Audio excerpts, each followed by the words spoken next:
વડોદરા મહાનગરપાલિકાના બજેટમાં ફરી એક વખત ઈ રિક્ષા ખરીદવાનું નક્કી થતાં સામાજિક કાર્યકર અતુલ ગામેચી દ્વારા સવાલો કર્યા હતા।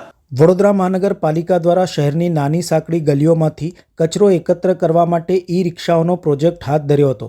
હાલ આ 40 જેટલી ઈ રિક્ષા ભંગારની સ્થિતિમાં જોવા મળી રહી છે। ત્યારે જાગૃત નાગરિક અતુલ ગામેચીએ જણાવ્યું હતું કે વડોદરા શહેર સ્માર્ટ સિટી, વડોદરા શહેર સંસ્કારી નગરી અને વડોદરા શહેરમાં સ્વચ્છતા અભિયાનના કાર્યક્રમો કાગળ પર રહ્યા છે। તેમ પાલિકા દ્વારા ટૂંક સમય પહેલાં જ રિક્ષાઓ ખરીદી હતી અને દાતાઓ દ્વારા ઈ રિક્ષા આપવામાં આવી હતી, પરંતુ આ રિક્ષાઓ 6 થી 8 મહિનાની અંદર જ ભંગાર હાલતમાં થઈ ગઈ હતી।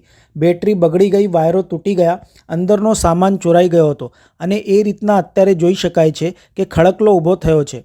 પાલિકા ડ્રાફ્ટ બજેટમાં નવી ઈ રિક્ષાઓ ખરીદવાની ચર્ચા કરે છે। હવે જો જૂની ઈ રિક્ષાઓ 6-8 મહિનામાં બગડી જતી હોય તો નવી રિક્ષાઓ ખરીદવાની કોઈ જરૂર નથી। બીજી બાજુ 50 કરોડ જેટલો સફાઈ વેરો ઝીકવામાં આવ્યો છે, તો શું ઈ રિક્ષાઓ કામ લાગશે? ત્યાં ઈ રિક્ષાઓ નાની ગલીઓ માટે છે, પરંતુ કોઈ ડ્રાઈવર હોતા નથી, ચલાવનાર હોતા નથી।